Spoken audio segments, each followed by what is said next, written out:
Termo de depoimento número 46 que presta Marcelo Baio Odebrecht. Aqui presente, acompanhado de seus defensores, Luciano Feldens e Joana Paula Batista.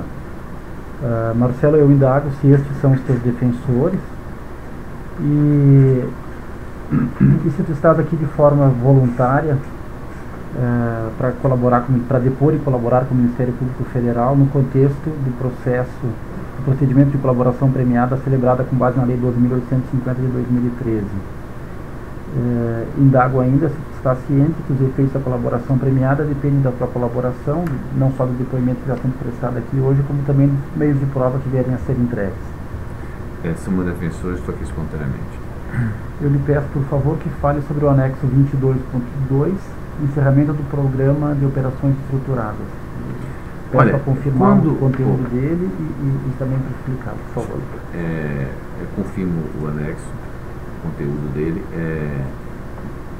Quando começou a explodir a Lava Jato, a gente, lógico, percebeu que aonde estaria o nosso ponto de exposição e que podia ir e podia espalhar por todo mundo que tivesse feito uso, seja legítimo ou ilegítimo, era a questão das operações estruturadas, do pessoal de Gilberto e a equipe dele. Então, e aí, aquele ponto que eu estava falando do anexo anterior, o problema que a gente tinha naquele momento era com a questão de ser monitorado. A questão de ser monitorado e a questão do estresse que estava gerando. Na verdade, as pessoas ficavam sempre com medo de no outro dia de manhã ter uma batida, ou busca e apreensão, ou própria prisão temporária.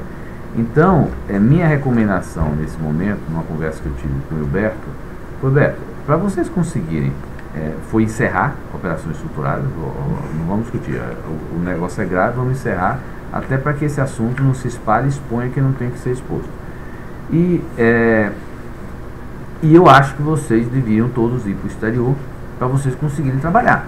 Porque aqui vocês vão ter, na hora que vocês falarem por telefone, vocês vão ter medo, na hora que vocês usarem o computador, vocês vão ter medo, vai ter medo que sua sala vai ter grampeada. Além do que, vocês dormem achando que no outro dia de manhã vai ter uma operação com vocês. Então, é o seguinte, vai para o exterior. Agora, essa conversa para esse cliente é o seguinte, não vão com expectativa de serem foragidos. Isso a empresa não vai bancar. Se houver uma ordem de prisão, vocês vão voltar. Vocês vão voltar, agora volta com aquele planejamento, já acalma a família, tá? Não é surpreendido.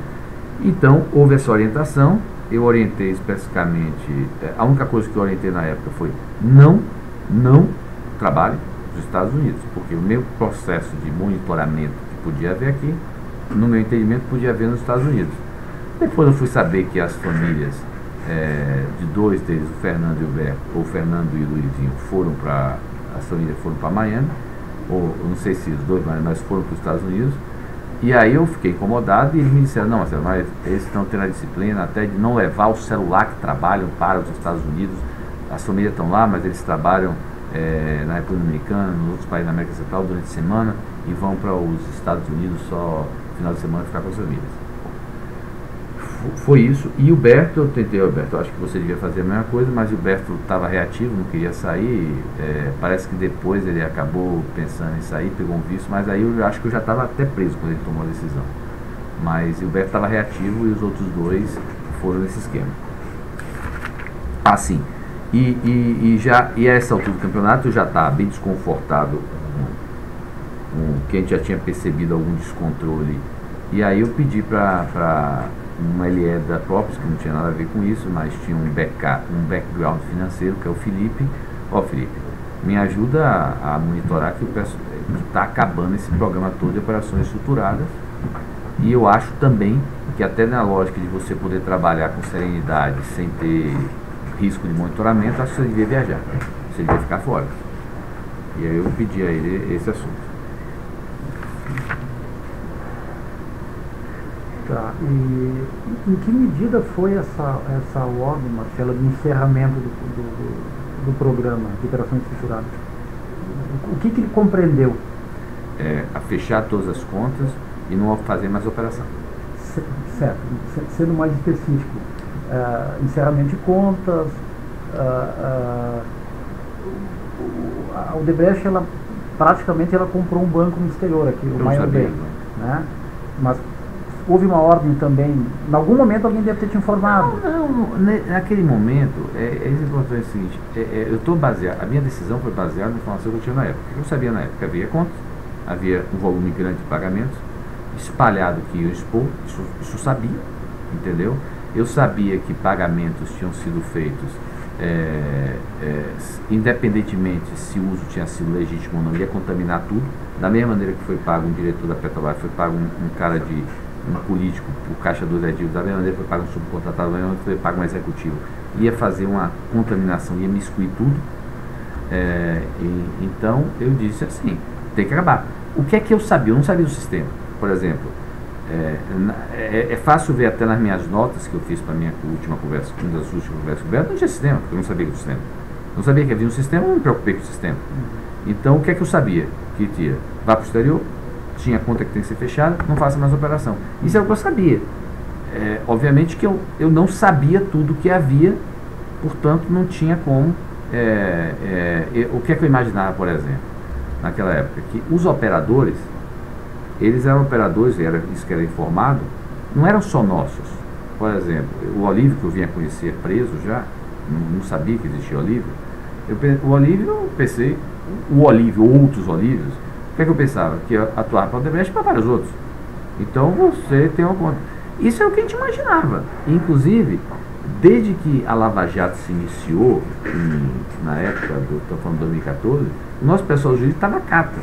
E esse assunto, e eu acho que o pessoal de operações estruturadas, se eles estiverem falando a verdade, eles podem confirmar, durante todo um ano, onde eu coloquei o jurídico da empresa para fazer a investigação, eles omitiram a real exposição nossa. Quando eu fui preso, nós estávamos rodando em círculo, certo? Achando que a nossa exposição era na tal da Smith & Ness. Ou seja, eu fui preso achando que a única conta onde a Odebrecht tinha um BO, e me disseram que era BO porque o cara escreveu a caneta BO, era Smith & Ness. E mesmo assim porque escreveu a caneta. Então, esse era o grau de informação, e não era essa a informação só que eu tinha, era que o jurídico tinha obtido. Isso, com certeza, o pessoal, se estiver falando a verdade, vai confirmar a operação estruturada. Tá. Mas, por exemplo, especificamente essa questão da Smith & Ness, essa operação, eu me lembro dela, é um documento que foi entregue pelo Youssef, que ele esteve na sede da Braskem, informou a conta e foi feita uma operação lá fora. O pessoal da Braskem, eu imagino que soubesse desse tipo de informação.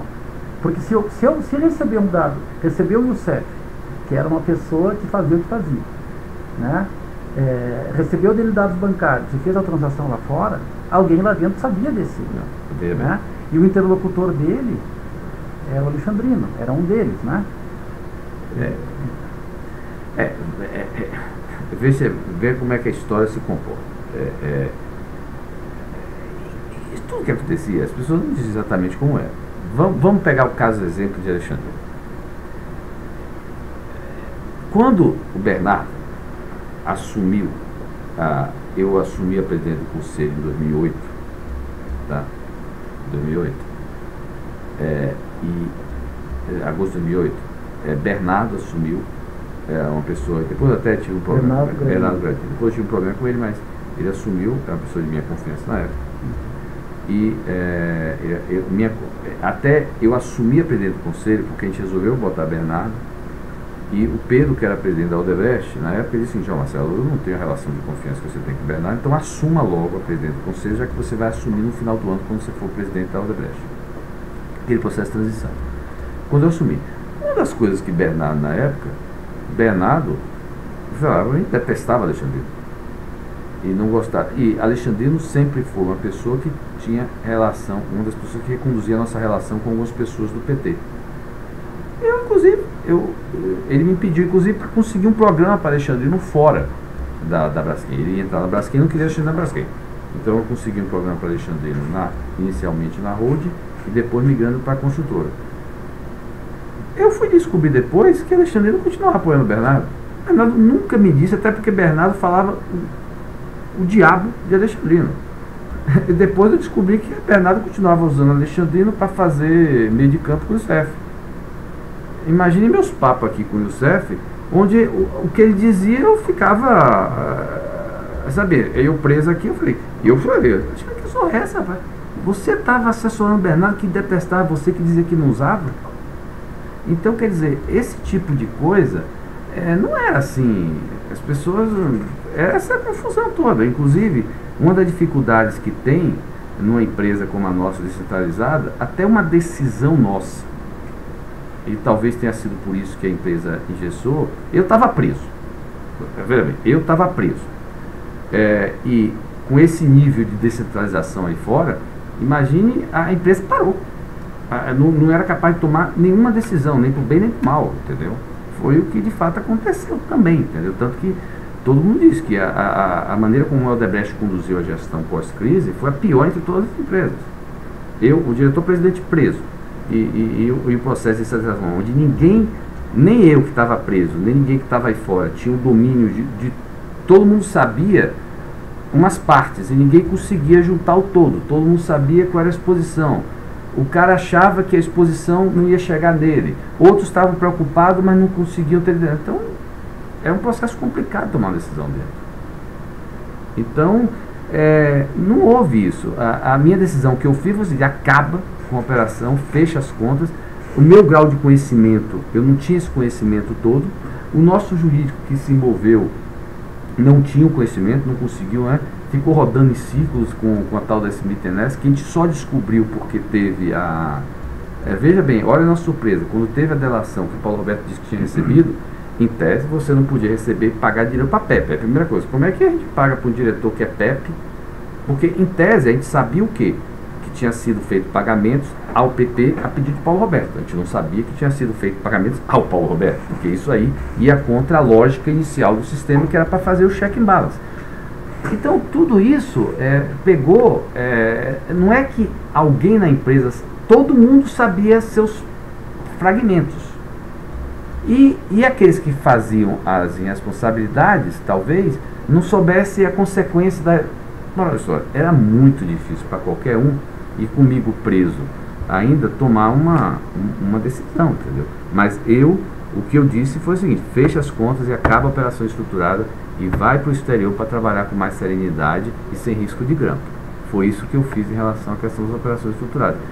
Inclusive, até pela disciplina que eu tinha, eu disse o seguinte: a disciplina que eu tinha de registrar tudo facilita hoje minha vida na colaboração, porque é só ir lá e ver exatamente. Por exemplo, o sistema, eu não sabia. Se eu soubesse o sistema, em algum momento, em algum lugar estava a questão do sistema. Pois em relação ao sistema também, eu perguntei antes da migração dele, ele disse que não sabia. Não, eu soube o seguinte, eu soube o sistema, não estou falando do sistema do Drauzes. Uma decisão que a gente tomou numa certa feita, que não tem nada a ver com o Drauzes, foi uma decisão corporativa, foi mudar o nosso link de oficial, a nossa questão dos cabos, tudo, para, se não me engano, foi o Panamá, porque a gente sabia que uma parte das coisas poderia ter, e a gente não queria que passasse pelos Estados Unidos. Então, mas foi uma decisão corporativa de mudar o link corporativo para o Panamá. A questão das mudanças que ocorreu, da onde estava o Drauzes, foi tomada pelo pessoal de operações estruturadas. Eles tomaram, eles fizeram a decisão, eles fizeram. Veja bem, eles podem até ter tido algum tipo de assessoramento técnico, mas pelo que eu entendi, o próprio técnico era o irmão do Luizinho, entendeu? Era fora, era tudo feito fora. Tá, mas então, quando houve a ordem de encerramento, você não sabia da existência do sistema? O sistema, a gente tomou conhecimento do sistema e das informações que tinha o sistema. Eu não sei o tamanho dessa informação, mas a gente tomou consciência ao longo do segundo semestre do ano passado. Eu já estava preso. E o pessoal descobriu, eu não sei se foi setembro, outubro, novembro, dezembro, mas foi nesse período que se tomou conhecimento e que disse, nossa, me falaram já preso aqui, o que era, eu não sei se foi setembro, porque Maurício falou, Marcelo, descobrimos várias coisas, ele não me falou exatamente o sistema, até porque no parlatório lá a gente tinha evitado, mas aí foi que eu disse, então vocês precisam se reunir, tomar a decisão se vocês vão colaborar ou não. Agora, O sistema com os registros, eu não sei se foi descobrido em setembro ou se foi descoberto em fevereiro, março, depois da operação Tipo. Foi uma surpresa. Você não tem conhecimento que no AOB, no Banco Antigo, a Odebrecht ficou com 15 milhões de dólares apreendidos em razão da quebra do banco? Não, eu acho que eu não. Se você perguntasse, eu sabia que não. Eu soube que teve. E o Berto uma vez me comentou, mas aí é aquela história. Ele não podia me comentar que a Odebrecht perdeu o negócio, porque em tese, se ele me fizesse isso, ele estava dizendo que estava rompendo o sistema. Então a conta não podia ser Odebrecht. Mas uma vez eu me lembro, com uma certa feita, ele me comentou que a gente tinha perdido o valor de um banco que tinha quebrado no Caribe. Me comentou uma época. A nossa dificuldade um pouco é entender assim, que só nesse banco foi movimentado $1 bilhão. Desse que quebrou. E depois o Antigo, no Minor, outro $1 bilhão e pouco, quase $1,5 milhão. E não sei de conhecimento assim, da outra cúpula da. Não, a gente sabia.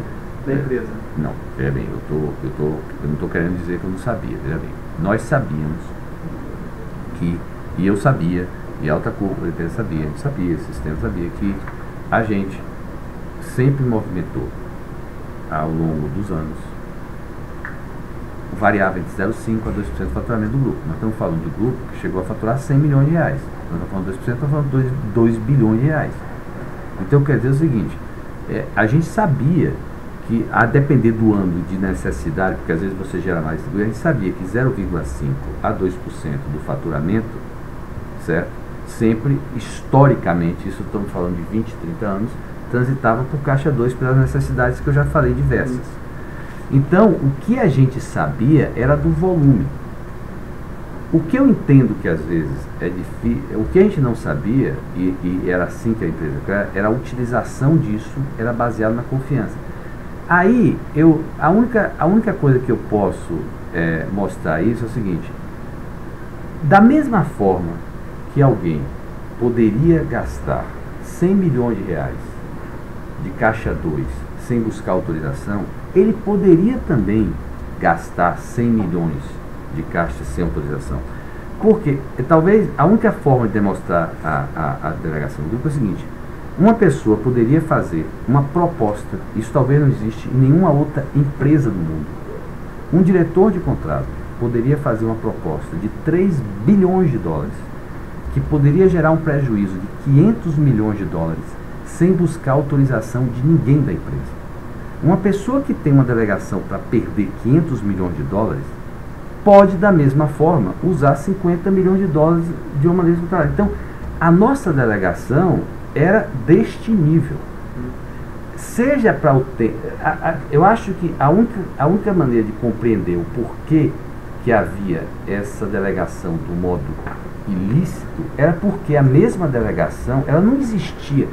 Quando eu digo que é isso que eu quero dizer, eu não tenho problema no processo de colaboração, e eu acho que nenhum outro executivo teria, de assumir a responsabilidade pelo que sabia, porque ele fez, porque no processo de colaboração a gente está, inclusive, falando fatos mais graves. Então, eu não teria nenhum problema de assumir até, pelo contrário, eu teria toda a preocupação em dizer. Obviamente que a gente tem o cuidado de dizer. Então, veja bem, a única razão pela qual eu não sabia dos pagamentos ilícitos é porque também eu não me envolvia nos lícitos. Talvez, por exemplo, pega a minha agenda com Márcio Faria. Minha agenda com Márcio Faria, Márcio é um cara que tinha contrato de 3, 4, 5 bilhões. Da mesma maneira que não tem na minha agenda aprovando, comentando nada sobre pagamentos ilícitos, também não tem nada sobre propostas, porque não era. A nossa cultura é o seguinte: dentro do seu negócio, você é dono, você autoriza. O diretor de contrato autoriza. Empresário pequena empresa. Exceção é quando você usa o dinheiro do acionista. Por isso, aquela questão do fechamento com caixa 1. Se você não tem dinheiro, se você tem 500 milhões na organização, se você tem um contrato, e esse contrato gera $100 milhões de lucro, em tese, pode parecer uma maluquice, mas você pode gastar os 100 milhões, lícito ou ilícito, sem pegar autorização. Onde é que está o problema? Se você for entrar no caixa negativo, significa que você não está mais usando o seu caixa. Você está usando o caixa do acionista. A partir daí, você precisa pegar autorização tanto para o pagamento lícito quanto para o ilícito. É assim que funcionava a organização.